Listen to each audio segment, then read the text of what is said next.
Welcome back to the Intercourse Show. I'm your host, Mr. B. Today we have a very exciting show for you. We are discussing another relationship video with Kevin Samuels. He faces off against a sassy 30-year-old model woman who feels like men are to blame for all her, dating failures. So without any further ado, let's jump right into it. I haven't seen this, so we'll react accordingly as we go along. If you can have a master's or a PhD, yeah, you should be able to find a man. As long as you prioritize the relationship as well. Go ahead and unmute yourself. Go ahead and unmute yourself. Hello? Yes. Hi, Kevin. Hi. Let's try this one again. Yes, First name. my technical difficulties. Yeah, first name. Paris. What do you got? What do you got for me? So I have a disagreement, though I agree with most of the things you say. My disagreement would be as far as the modern day woman is concerned and the propaganda aspect. I'm also 30 years old. I was raised by an elder, and I just feel like propaganda in our community isn't as big as a issue as it is just the upbringing of also our exposure. I feel like Hold on. Propaganda, whether it comes from Cosmopolitan or whether it comes from TLC, is propaganda. Absolutely, but I feel like the bigger issue is the exposure that we don't have to see married people like we all know. Why don't we have that? I think it's more of a socioeconomic thing than No. Let me make it real clear. Why aren't Black women married? Well, to each his own. For me, I can only speak for myself. This is when y'all start getting real game goofy. It's not. You got all these big words before. Listen, no. You had all these words before, and I ask a direct question. Then it starts to get. I don't want to say something that's going to make women feel a certain way. No, let me give it to you this way. Don't roll your eyes. I'm sorry, I didn't roll my eyes. I think it's a delay. Prior to 1965, when we were broker, less educated, Jim Crowed and segregated, we had an 80% marital rate. Tell me about the socioeconomic status that prevented Black folks from being married then. Yes, and that's what I was speaking on. I believe back then when we were in the field together, we had more of a reason to stay together. And then when the economic structure changed, the only people that were affected were mostly minorities. And once computers came into place, this makes no sense, ma'am. Computers exist for everybody. What you're not talking about is what you're not talking about is the choice that women make in these relationships. That's what you're not. Every time I've asked a question about women, you've danced. Women choose whether or not they are going to become fit for wives, and women also decide whether to stay or leave relationships. But as you say all the time, we what do you say? We have access to sex, and you guys have access to marriage. No, so, we offer marriage. You control sex. We control marriage. Correct. So, but listen. You're confused. And let me help you out. Okay. 80% of divorces in the Black community are filed by who? Women. That means you were married. Why are 8 out of 10 walking away from marriages when only 1 out of 4 can ever expect to be married? Because we were brought up, as you say, to be very independent. So we missed that class. And understand something. That's your problem as a woman. That's for you and the women to figure out how to become better women, better wives. That's on you. Not the men, not the country, not the media. You and the women that look like you need to figure out how to become better wives to any man you decide to where a man will want to even marry you and then decide to stay in the relationships you have. Okay, so yeah, so like I said, I do agree that it's a priority that we don't prioritize correctly. But like I said, I just joined the 30 Club, and at this point, I have listened to you enough to know I actively should be actively pursuing, well, at least trying to be pursued. If that's what you want. But see, what I can't allow is all this. It's really not our fault. I'm not going to allow you women to not take their accountability.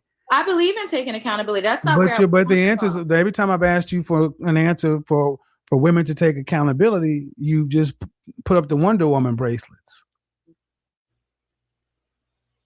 Like, do you want to be married? Yes. Do you want children? I could, or I could not. It's not a deal breaker for me.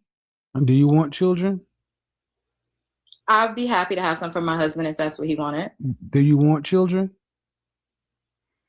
See, these are very simple questions. I just ask you, do you want children? No. Do I want children? No. Would I be okay with having some? Okay, but the question I asked is, did you want them?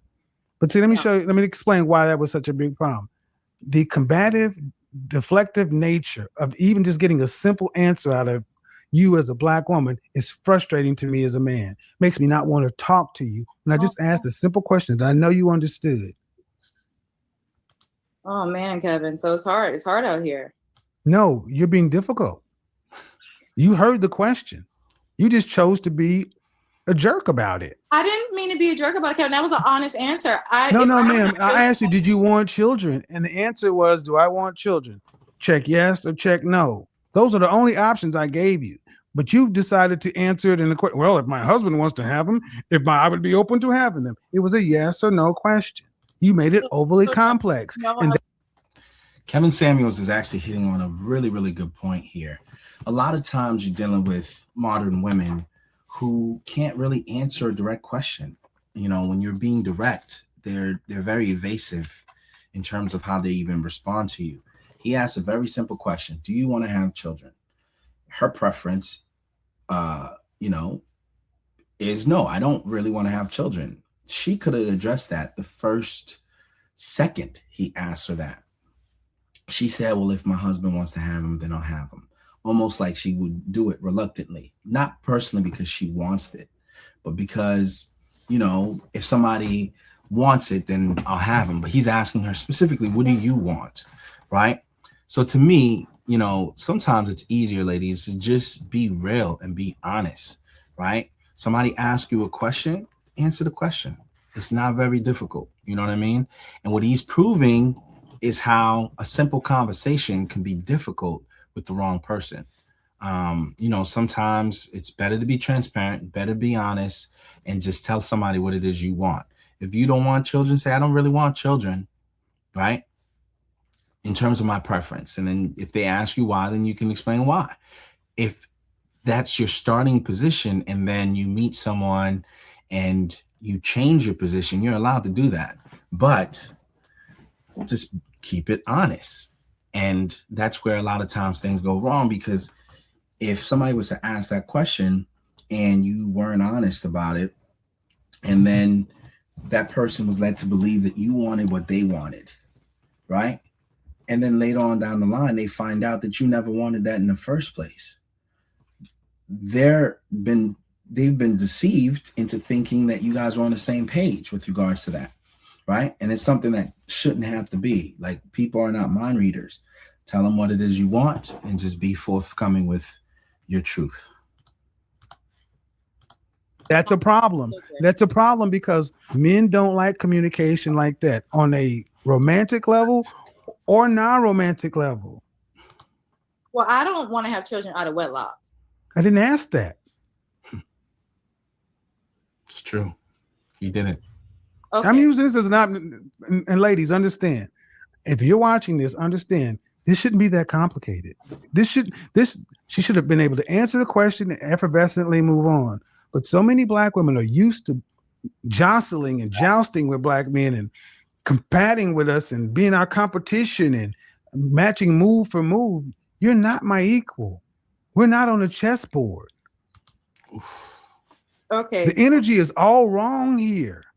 I'm sorry, Kevin. I'm talking to the audience. I like you. I didn't come here to be. I didn't say you did not like me, ma'am. And I'm not being rude. I'm just saying, okay.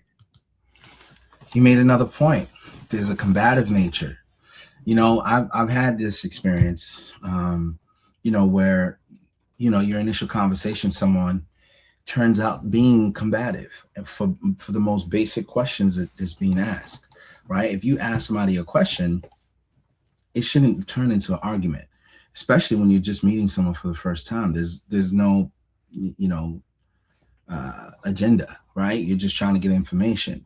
If a guy asks you a question, if you feel like the question's a little premature for where you are in the interaction, state that. Hey, I appreciate you asking a question. Right now, I'm not, really willing to answer that question at this moment because maybe it's a little too personal, and maybe further on down the line, I'll go ahead and, get that vulnerable with you. But right now, I'm not too comfortable with that.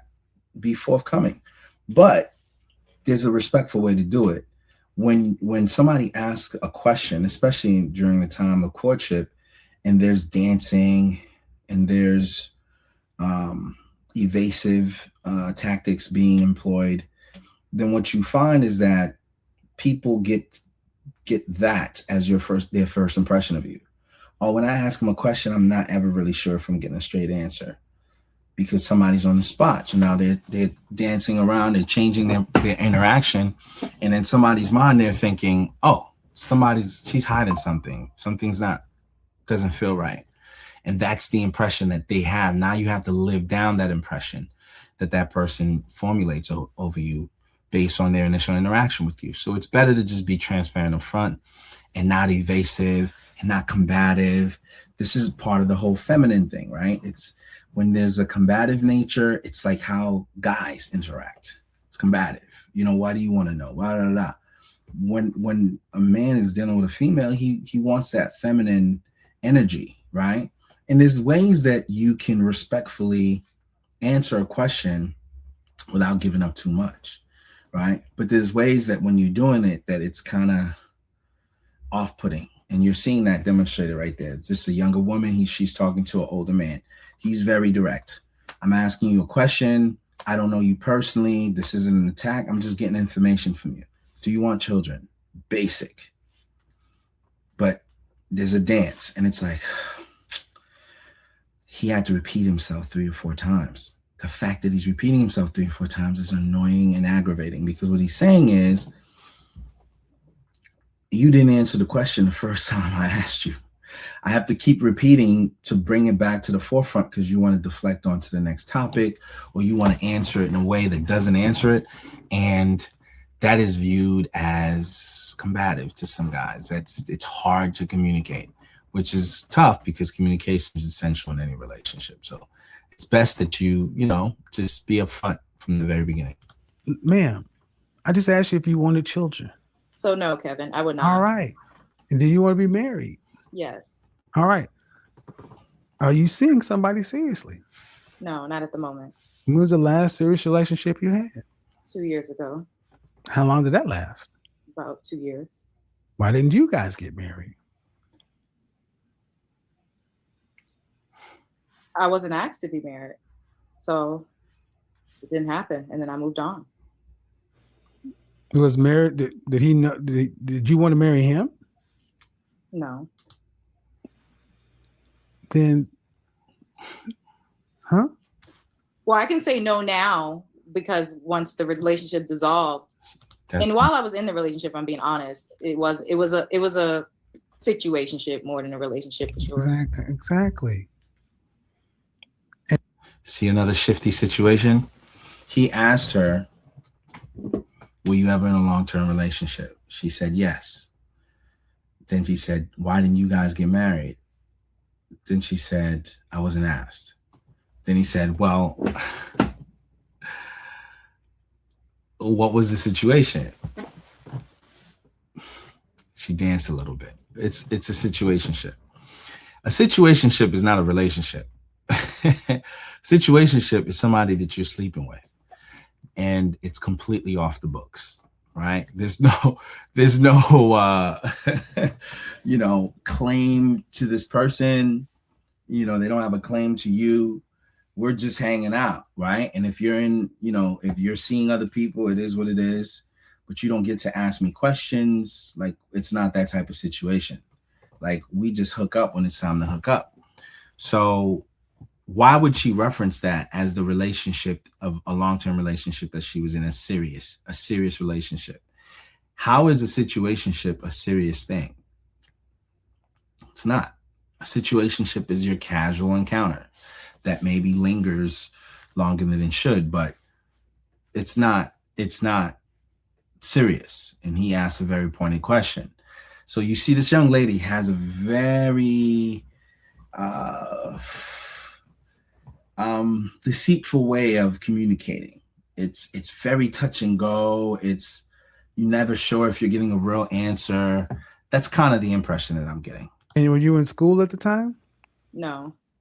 All right. And what about the longest relationship you had before that one? I was in a relationship prior to that for 3 years. So you have 3 year and a 2-year relationship in your 20s. So 5 years worth of relationships. If I asked the men who you were involved with how they experienced you, what would they tell me? I would think they would tell you that the experience was great. I still have really friendships with both of them. So it begs the question, why didn't you and the 3-year guy get married? I think it just wasn't a priority of mine. It wasn't something I prioritized at that time. I traveled a lot for work, so did he. And as you say, long distance doesn't really work. All right, but okay. And there we go. He's about to go in. See, what he's pointing out here is that she is not doing anything with intentionality. Ladies, especially when you're younger, and that's when you're at your peak desirability to men, you got to be sharp about who you give your time to. You got to make sure that you're mindful of, if you're spending 2-3 years with a person and there's no real intention of there being anything more than just a fling, you're kind of sending the message out there that you're not taking life that serious, especially not your relationship. You know what I mean? And it's an indicator of your judgment, right? And she kind of admitted to it, so credit to her. She said, I was not in that stage of my life where I was thinking seriously about relationships. She was probably just more career oriented and wanted to pursue her career. But I think that's what he's exposing, is that her priorities was out of order at that phase of her life. So we just went over 5 years where, half that time she was in a situationship, and in the other half, she wasn't being serious. So you're dealing with a man, and there's no real conversation about what you want the relationship to be, what your goals are, what intentions you have, and what expectations you have. So you're just kind of passing time. And I think he's going to come to that conclusion of that's not a wise way to move around, right? For most women, they tend to get in a serious relationship early so that they can, find somebody worthy of them marrying if they're serious people. Sometimes, not to say you're not serious if you don't want marriage early, but most people tend to get an early start on things like that, especially if they want a family, if they value those type of things. And I think this is highlighting something. A lot of times women see family in almost as an afterthought, not something they plan ahead for, but just something as an afterthought. And then they get frustrated when they become the afterthought in the minds of the men at the later stage of life where they're seeking that. And the man is like, look, bro, I've already either been there and done that, or I just don't see you as the ideal candidate for that because you didn't prioritize that. You know what I'm saying? In your earlier years. And in fact, maybe you made, some mistakes that makes you less desirable as a wife at this phase of your life. So, Kevin's trying to, I think, address the judgment here. Let's see. You were traveling for work, your degree, or this or that. And you took your prime years. And what I'm asking you was of 3 years and 2 years. It seems that Black women tend to have the ones that have relationships, you can have them, but they just end. And there's like no definitive answer why it ended. Where was the process? It's just, we're just doing stuff. Yeah. And the point I'm making is that You're in what I call the danger zone. And you're going to have better answers if you ever expect to get the outcomes you want, because you taken your 20s and they're gone. And I agree. I absolutely agree with you, Kevin. At that moment, when I was 19, I had a very high value man that would have been happy to whisk me off and marry me. And I'm sure I would have been living a very different life at this point. But it goes back to why I called. I feel like I didn't have the support from my family at 19. I don't doubt that. We don't support marriage. Were you raised with your mother and father? No, I was raised by my grandmother. We don't. Our family, our community does not support relationship. More likely than not, people will tell you to leave and go do your career and everything else, because women actually in our community think that's what makes you safe, and it's not. It's not what makes you safe. It's what ends up. I'm a PhD. And I'm not, I was never a scholar. Like I said, I went to school, I finished, but that wasn't why, I wouldn't say that was the reason. I wasn't, trying to get a PhD or anything like that. That's not the point I was making. But thanks for, let me give it to somebody else. Thanks for calling in. All right, thank you. I don't think that most sisters understand it should not be stressful to talk to a woman that I'm not involved with. Let me just be honest. I had a sister call in on Instagram, and she changed the entire energy of all the calls. She's a Muslim sister, because she came in completely in her feminine, and it was a completely different call. I don't think many of you sisters understand how you come across to people you're not even involved with, especially when it's a brother. It's like the first, even the black man you like, you're still in a defensive kind of. This conversation starts off with frustration aimed outward. She's 30, unmarried, and convinced the main reasons are social pressures, the economy, modern dating culture, and the lack of quality men available today. From her perspective, the system is the problem. But Kevin immediately starts challenging that mindset, because while external factors absolutely affect dating, he notices something important very quickly. There's almost no self-reflection in how she explains her situation, and that's where the tension builds. If every issue seems to trace back to something outside of her control. Men aren't stepping up. Society changed. Dating apps ruined relationships. Financial instability changed the market. But Kevin keeps bringing the conversation back to accountability, not to shame her, but to ask whether she's honestly assessed her own position in the dating market, the type of men she's targeting, and whether her expectations realistically align with what she currently offers. And that clearly frustrates her, because in her mind, wanting a certain caliber of man should be enough. But Kevin starts explaining that attraction and relationship outcomes are not based only on desire. They're also shaped by positioning, competition, lifestyle, appearance, attitude, and overall compatibility. Then the deeper point lands. Kevin explains that many people believe they qualify for a certain level of partner simply because they want one, while ignoring whether they actually operate at the level required to consistently attract and maintain that kind of relationship. Okay, I couldn't have said any better. Shout out to my man over at Mental Groove. He did a phenomenal job on this interview. And the summary really kind of landed the plane. It's true. Sometimes you expect more than you're willing to give. And this young lady definitely showcased that. She is not really kind of ready for the type of man that I think she would like to have, right? Something as basic as communication, her first impression. She the way she answers the question is kind of evasive, and it's just there were a few things there that highlighted that that it'd be tough to interact with her if you were somebody serious. So that's my take. Obviously, I welcome yours. Please feel free to like and subscribe, stay connected to the show, but also to weigh in on this particular topic and this conversation. What do you think? Did we miss it? Did we get it wrong? Do you have a different perspective that maybe we can learn from? Share your thoughts in the comments area. Thanks again for joining us. And I'm yours truly, Mr. B, signing out.